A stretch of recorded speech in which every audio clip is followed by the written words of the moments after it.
Welcome to this latest Leading with Purpose podcast. Thanks for joining us today. Today, we'll be hearing from Lucy Gill-Simmen. She's Vice Dean for Education and Student Experience at Royal Holloway Business School. Royal Holloway are part of the Purpose Coalition and just a fantastic example of a university that is really driving social mobility. Lucy, it's brilliant to have you here. I am really looking forward to this discussion because we're going to touch on what Royal Holloway does, some of your work at the business school and how that's changing business degrees. We're going to talk a bit, hopefully, about AI and some of your thinking on that as well, which is really fascinating. First of all, thanks for being part of the podcast today. And Lucy, tell us a little bit about your journey. How do you end up? Because I think you're a marketeer by training. Tell us how you end up going into this role and being vice dean at the business school.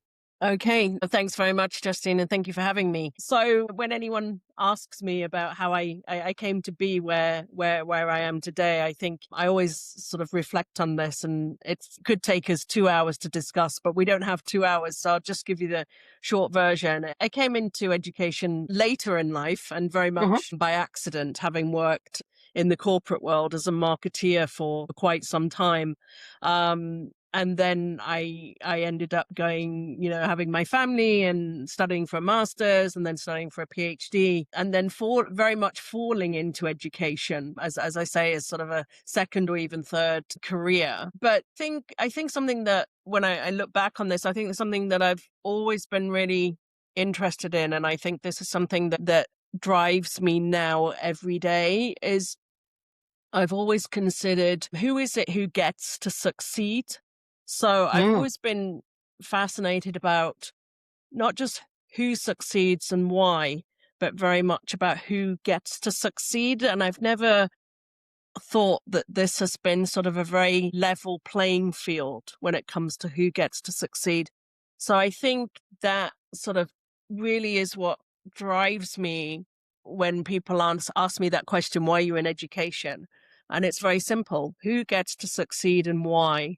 And then what is my role within that space? And how can we ensure that everybody has the equal chance to succeed? So I think that's sort of what drives me at the moment, and that what drives me in education.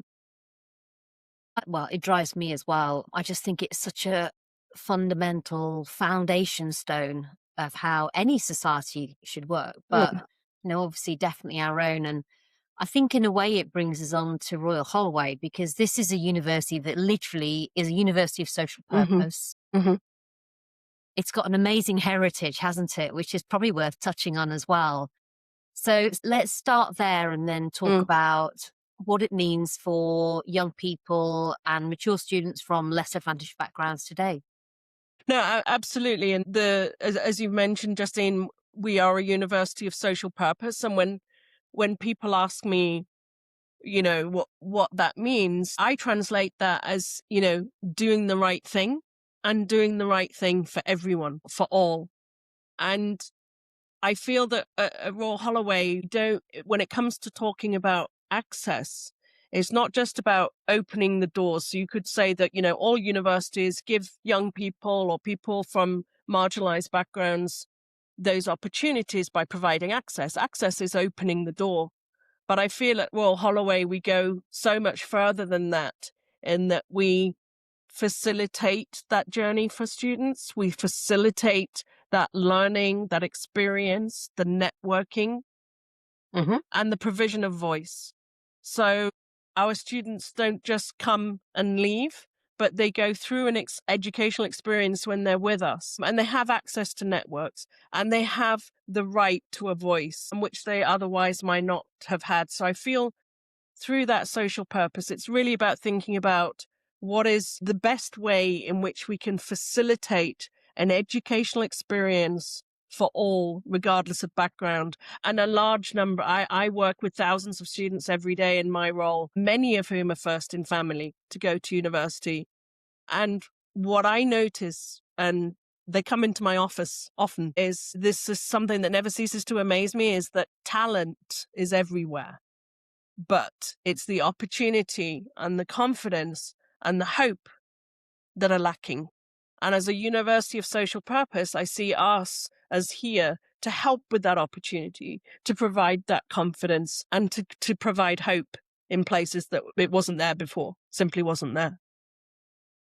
I think that's such an inspiring message, because I've often felt that if people have a sense they can actually get somewhere, then they will aim for it. Hmm. It's almost like a just add water strategy. Hmm. But what you're doing at Royal Holloway, I thought the other point you made actually is worth touching on, is because I think policymakers often miss this, is there's one thing having a door that's open. Hmm. There's another thing knowing that, particularly for people who are the least likely to walk through it, there's the strategy around, well, how are they actually going to get through that door? Hmm. Because otherwise, the risk is you will have some positive impact by improving capacity for most people, but actually, not everyone will get to use that. And as you say, talent really genuinely is spread everywhere. And I think for those of us who've been in education, certainly I've had my own social mobility journey, Lucy. So I feel like I'm probably as qualified as anyone to sort of say, in all these different echelons of work and society that I've touched upon, Hmm. I genuinely think talent really is spread evenly. That's been my Hmm. very direct experience. Mm. So I think what you need is those doors opened, but also all of that work that Royal Holloway does to genuinely build that wider social capital that people need, that sense of optimism and hope, that sense of direction, to be able to use that talent to develop and then use it. And as you say, then connect up Hmm. to those opportunities. And I think, I don't know what your experience is, but do you feel like for students today, there is that sense of optimism? What are some of the things, for example, at Royal Holloway, that you feel really help people to build up that confidence that they can have a future? So I think there are issues around belonging and students coming into the university space and wondering if and how they belong. And um, they need to, my view is that, and we've done quite a few initiatives around this, particularly in the business school, is getting students to understand their identity, who they are, and their narrative. And often through that narrative piece, they think, oh, you know what, maybe I do belong here. Maybe I can make a difference in the world. Maybe I can make the changes that I'd like to see in the world. And we do that for instance, we have a really interesting initiative which is called Career Tales. When students come along and they work in the workshops in the business school, and they're not doing LinkedIn profiles and writing CVs. They're standing up and telling their stories. Many of them come and say, well, Lucy, I don't really have a story to tell. And then I'll sit down with them and I'll say, sort of start asking them some questions. And I'm like, you know what, that's your story. That is who you are. This is who you are. This is what you stand for. This is what you're passionate about. And then we start through that sort of narrative piece and this identity piece. They start to get a sense of who they are. And it's not just about building skills. Of course, we need the CVs, the LinkedIn, the skill sets, but it's thinking about getting that sense of who they are and Mm. how they can belong within a professional space. So they can start to think, you know what, when I leave here, I can be who I hope to be one day. Mm. So lots of different initiatives. That's just an example of how we use storytelling to And I think it's, sorry, go on. yeah, for how students, learn to talk about who they are and be proud of who they are and have that hope. And it's quite interesting because often, obviously you have students of all ages. Hmm. But I think it's also fair to say that, for many of them, there'll be perhaps younger people, and it might be the first time that they've really almost stepped back and looked at themselves Mm. a bit from the outside to sort of think, "Oh, actually, who am I? I'm not a child anymore. I'm now a young adult, Hmm. and I'm going to have a future. I'm going to have an impact, a footprint. There'll be something to do with me that happens.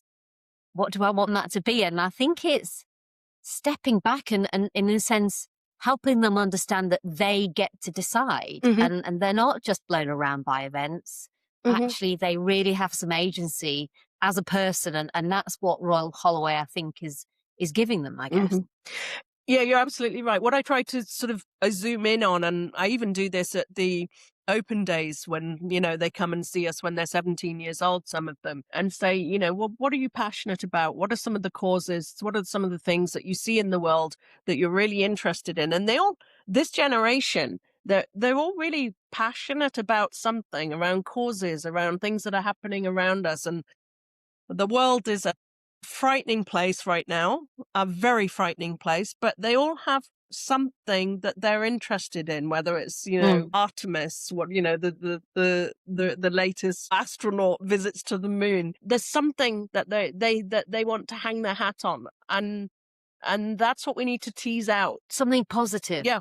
Yeah. Exactly. Exactly. Something that they can think something about positively, or even if it's something, you know, that they feel passionate about that's not so positive, we instill in them the idea that they can make a change, so that they can become a change maker, that they can make a sense maker, they can make sense of things and then make the changes. So that we do a lot of work around. And I think it all makes sense because fundamentally, one of the issues I think we've faced in Britain is that over time it's felt like effort and reward. If I do something here, something that I want to happen, then takes place over there. Just feels like that's got degraded. And I think what it's doing is putting people much more back in control of their lives and a sense of the fact that actually what they do will have an impact, not necessarily just even for them, but maybe for lots more people in the future. Mhm. And I think some of that innovation and that work that I think has become ever more important for all universities to do. But I wanted to come on to talk about some of the innovation of Royal Holloway on accelerated degrees. And Mhm. that's a big thing that you've been leading at the business school, Lucy. So tell us a little bit about that business and management accelerated degree, how you're bringing it in, what it will mean for some of the students, and maybe obviously for many people who'll be listening and watching this podcast and thinking, oh, I don't know what that is. Mhm. Let's start by Mhm. explaining how it's Mhm. different, what's new Mhm. about it. Yeah, absolutely. So no, I'm very delighted to be launching the new BSc Business and Management. It's an accelerated degree. Now, I always say, so this is an BSc which our students can complete in 2 years rather than 3 years. So the normal university degree, a bachelor's degree would be 3 years, and this 2 years. And I do not frame this as a faster degree. I frame it as a different philosophy of higher Mm-hmm. education. It's Mm-hmm. about doing things. So it's not necessarily about doing things faster, although it is faster. It's very much a lot of work has gone into the design, and the design is about doing it differently. So how can and we've created this completely from scratch. This isn't something that we've pieced together from existing modules. This is something that we've designed completely in a new way. And we've designed it in such a way that for any student, 3 years is a long time. It's not just time though, it's cost, it's risk, and it can be lost earnings. So what we've done is condensed full bachelor's degree. It's the same credits as a 3-year degree into 2 years, so that learners can come and learn with us and be ready in 2 years' time to go into the world of work, to start earning, to start potentially lifting themselves, lifting their families out of poverty Mm-hmm. more quickly. But what we've done through the design of the degree, and this is absolutely key, is we don't wait for them to feel ready to go into the world of work. They actually are in the world of work while they're learning. So the world of work underpins all that they do. It's an experiential degree. It's working with real companies. It's also a place-based degree, so it's taught Mm-hmm. out of our London campus, which is in Mm-hmm. Bloomsbury. And there we're using London itself as a classroom. Our students will be working in businesses, with industries, engaging with real challenges. And as I say, it's about doing things differently. It's a different philosophy. So it's for very motivated learners who really want to learn quickly, intensively, but in a real world. So not from a textbook. Of course, we teach the theory. They do need to understand the theory of business and management, but it's about engaging with business and working with business and understanding what it means to do business and to be in business. So it's a very, very exciting time. I'm thrilled to be welcoming our first cohort this September, and really seeing how our students can engage in with a very different type of learning. So it's not something we've done within the business school before, and we're super excited to see our students learning in this way and giving students, a lot of students from more privileged backgrounds come with this hidden invisible access to networks and to Mhm. insight. But what we're doing here as a university, as a business school, is making that visible and structured for all our students. So it's not just for those who maybe have, parents who've been to university before, who have their own networks, who've introduced their children to those networks. Not all of our students have those opportunities. So we're making that visible, we're making it structured, and we're making it available and accessible to all our students. And we're welcoming students of all ages. So there'll also be that very interesting dynamic within the classroom of others learning about others as well together. And how are you actually doing? As you said, it's all the same amount of credits. How do you fit it into the 2 years? It's Yeah. normally students will be used to a term, 3 terms a year. You're obviously shaking that up as well. Yeah. So on our 3-year degree, our students study in term 1 and term 2, and then they come in term 3 just to do exams. What we're doing in the 2-year accelerated degree, students will come in term 1 and study, term 2 and study, and term 3 and study. So we're just condensing it and making the use of that third term. And it's surprising how much you can get into 52 weeks of the year, because they still do get their summer breaks, and their holiday breaks, etc. So it's about really making use, condensing things, having a more condensed timetable, such that students can learn intensively. But as I say, there's no cutting corners. It's not a lesser degree. It's Mm. just a very different philosophy of education. And I think that probably makes sense for an awful lot of students anyway, because many students will have jobs anyhow. And, I think gone are the days when, like in my day where you'd leave college, then go to university, then you get a job. Actually, I think overwhelmingly students do work whilst they're going to university. So if they can manage to cope with that slightly more intense year, and hmm actually probably for many of them being able to get really on with their career after just 2 years, I guess, as you say, is a real advantage for them. Yeah, absolutely. It's about being ready to go into the world of work more quickly. And we're very mindful that this is a more intense form of study. So we have a lot of scaffolding in place. Hmm. So we'll have a lot Yep. of check-in points with personal tutors, a lot of extra support in place, such that we can really scaffold our learners as they go through the process and make sure that and this is a phrase I use all the time, but that I like to think in education, nobody gets left behind. And this will be, again, very much what underpins this new degree, keeping an eye on where our learners are, picking them up if they need that picking up, scaffolding if they need that scaffolding, making sure that that's all in place so that our learners succeed, which is what, drives me in the first place. And as you said, I think the other part of this clearly is the fact that you're in the capital city. There's a host of employers literally on the doorstep.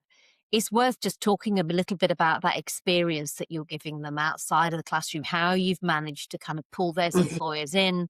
We're going to make sure that the Purpose Lab initiative that we do for hmm Purpose Coalition employers is hmm part of this as well. So let's just kind of dig into how they get that really applied hmm experience as part of the degree. Yeah, so we've designed all of the modules around real world learning.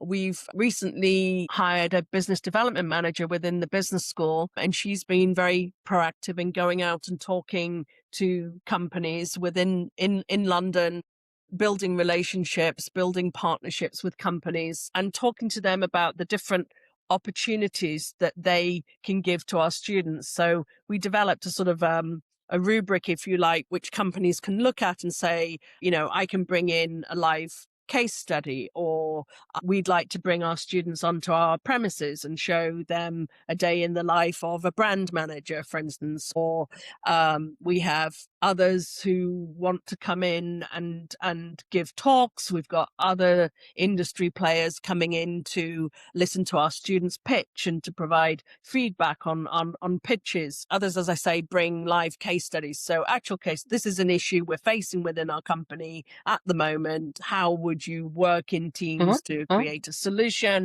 Develop a podcast or develop a poster or something, kind of an assessment, an authentic type of an assessment where they can show that they're learning through this real work. So there are lots of different, it's been really an interesting process to develop this sort of book for industry players to choose from the number of different ways in which they can bring that real world experience. Previously, it's all been about, bringing a guest speaker, and they speak and they say, this is what we do, and then they leave. This is more engaging and working with the company. Other companies will come in and ask them to design a campaign or something for a new product that they're launching, or we might have an SME where they're looking at a growth strategy, and students will have to go away and come up with some ideas around that. So very, very hands-on, proactive learning, but also not just completing tasks, more actually engaging in activities where they have to show what they've learned, demonstrate their learning, and then get feedback on that learning so that they can then use that feedback going forwards in the next activity. So lots of different ways. And as you mentioned, also, I'm delighted to have the Purpose Lab, which I see sort of as a bridge between education and real world impact. So sort of going back a little bit to the fact that we're a university of social purpose, I don't want all of our students to think that doing business is working for Tesla or working for Google or working for these big companies. I want them to think about, what does it mean to work in a company for common good? Or what does it mean to have real world and social impact through conducting business? So I want them to think about organizations, but also challenges and missions, and to think about business that matters, and business for good. And that's where this purpose-driven learning environment that the Purpose Lab will enable us to achieve is very important, that's embedded into the degree.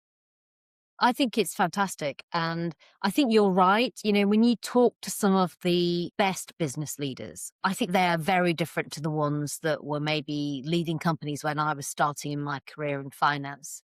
I have to say, Lucy, often marveling at the marketeers and thinking they had a much more interesting, interesting job. I love being a finance person too. But yeah, but I think leadership has changed. Right. And I think what employees want from an employer has changed. They want to feel they're part of something that genuinely has a sense of purpose, that's positive and matters to an outside world. They want to feel proud when they talk about where I work. And so leadership, I think, in business has become so much more multifaceted than just literally, have our numbers added up this month? Are we on target with our budget? Have we got a strategy that means that can happen over the next 3-year plan? It's almost become more like politics in the sense you have to be able to literally lead people. And I think understanding how business leaders think about that, but also how they make that real in a company, does matter increasingly. And I think that's something that for the future, if you want to get on in your career, you'll have to show you've got a sense of how you might be able to do that with the teams that you lead. And actually, I think Purpose Lab is a really great way of giving a sense of how businesses are starting to tackle this now. I think there's a long way to go and lots to learn on how to do it well. And I think for some of that experience that you're giving people, I think it's absolutely essential, because people think about business quite generically. They probably think, oh, what's the sector? Do I want to be in the sector? And yet, so many sectors are absolutely fascinating places to work in ways that you'd never think. They've always got roles that you would never expect. So many of them now have tech roles in them, and they're rising to the AI challenge, which we can talk about in a second. It's just a fascinating time in business. And I think equipping people really practically to have a sense of what those challenges look like is essential. And that's clearly what you're hoping to do with this degree by the sounds of it, Mhm. Lucy. Yeah, I think this it's a really good point, and like you, so I love to watch Bloomberg TV and listen to CEOs from around the world, or CMOs or CFOs from around the world talking, and I listen very carefully to the challenges that they're facing, and Mm. you're absolutely right. As leaders, and the way they have to respond to these challenges has very much changed since I first went into business 30 years ago. And I think this brings us to a much bigger piece around you know the skills that they need, Mhm. that our students need. And I often say to them, what is the number one leadership skill that you think you need now? And none of them will say empathy, until you remind them of the extreme importance of empathy as a leadership skill. And then we get into talking about what it means to be empathic. And a lot of them are very interested in things like sustainable fashion, right? The circular Mhm. economy, sustainability, social impact, business transformation. They're interested in these things, but they don't sort of quite understand what the skills are required to work in those Yeah. spaces. So we name these humans, the human skills. We name empathy, we name resilience, we name emotional intelligence. We look at examples, good examples of where these skills lie within leaders and don't lie within other leaders. And we're constantly talking to our students, and we'll be showing them through this degree how to develop these kind of skills, because they'll be contributing, they'll be presenting, they'll be being challenged, they'll be receiving feedback. And it's all through these activities or actions that they can start to develop things like empathy, start to develop that resilience, understand the need for those skills as well. And this is even more important in the age of AI, the human skills. It really is. And in fact, it's what sets humans apart in a sense. And I know that this steady wave of AI that's trickling through and will continue to more than trickle through, actually, it's just flowing through all of our lives, almost every aspect of it. We're just at the beginning of that. We're into it, but there's a long way to go. As a university, Lucy, how do you see this challenge around? I know it's something that you've thought really deeply about as an institution, and you've led a lot of that work. Yeah, I mean, it's the narrative is changing daily. When AI first became, or when ChatGPT, LLMs first came to our attention, there was a lot of fear within the university spaces, a lot of across the entire sector, a lot of fear around what does this mean for education? What does this mean for educators? And what does it mean for students? But the narrative is shifting, and the narrative is shifting in extremely exciting ways around how can we, within Royal Holloway, for instance, the distinctiveness there is really around how do we teach the human machine collaborative piece? So how do we teach students the human side of things, deciding what it is what is the task that they need to do, and how Mhm. can they then use the AI or the machine to amplify, to facilitate, to improve, to make better, to enhance. How can you do that together? So it's very much about, I think it was really sort of hitting that nail on the head, was really understanding that we're here about collaboration. We're here about the human and the AI collaborative piece. And once we start thinking about it in those ways, we can start to see how a student who's struggling with an assignment and can't call their module leader at 2 o'clock in the morning, how we teach them, how can you use the AI to help you overcome that stress, to overcome that anxiety, to help you in an ethical and sustainable way to use the AI to help you achieve whatever task it is that you're trying to do. When to use it, when not to use it, why to use it, why not to use it. Being aware of the environmental impact, being aware of what it means to know something, because the machine doesn't know. The machine doesn't think. The machine can learn, but only the human can really know. And we need to teach our students first how to know, and then how they can use the AI on top of that. So it's very much at the moment about that collaborative piece, but it can do so much good for our students, but they need to also be very aware of the negative sides. But we're really moving now towards how can we work together, because it's not going away. Exactly. And you and a colleague wrote a fantastic article on 1KG about this earlier in the year that is well worth a read. But I think the fundamental point it makes is that AI should be there to support human learning. And I Mm-hmm. think it's this sense of it augmenting Mm-hmm. the journey that we're on in terms Mm-hmm. of education. Mm-hmm. And what's interesting in the article is really what you say is once that was almost flushed out as the defining point, actually suddenly a lot of the other things just fell into place. Mm-hmm. But, everything you've just talked about is how can it support people getting to where they need to get to in terms of their education and experience. And of course, there are some risks and downsides, but I think they're far easier to manage if you fundamentally understand what good looks like Mm-hmm. in the first place. And I think many businesses and business leaders who might be listening or watching this will relate to all of that. How do they sustainably and sensibly Mm-hmm. bring AI into their business operations, into perhaps their products that customers will want to use, make them easier and better for customers? What's it mean for supply chain? Mm-hmm. What does it mean for finding talent? But how can they help it support them rather than undermine? And I think those are some of the really big questions. And I guess to sort of wrap this up, back to the degree, that's part of, I'm sure, what will be in that 2-year accelerated course. And it sort of shows actually how, in a way, having a compressed timeline, I think probably means you can just generally make it a more nimble course responding to what's happening in the outside world, I guess. Yes, absolutely. I mean, AI will be throughout the new degree. I always say, as a business school, if we're not teaching with AI, we're doing our students a disservice, because they'll be going into the workplace, and I do a lot of research with companies around how they're using it, so that I can better understand how I should be teaching it within the classroom. And I think, as you've mentioned, it's about amplifying. It's not about replacement. It's not about this, here's a piece of work.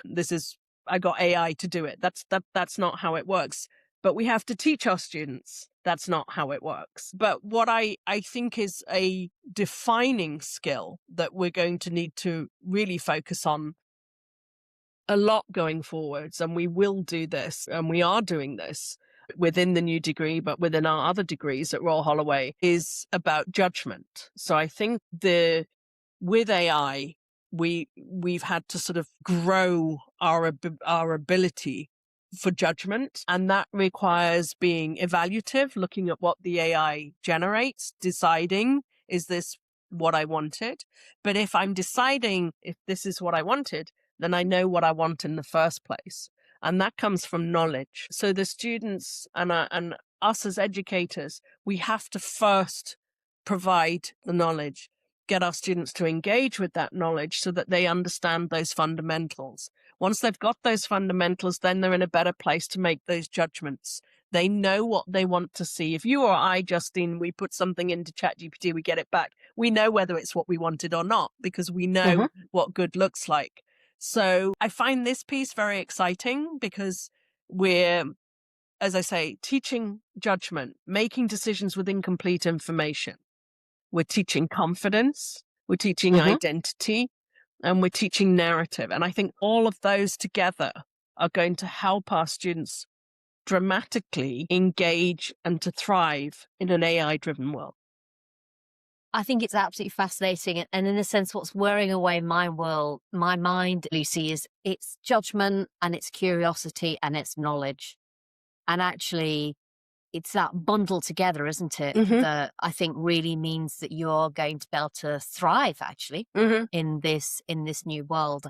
Now, maybe we'll have a separate podcast on AI or something. Yeah, I'd love that. It sort of feels like we could definitely do one. Yeah, definitely.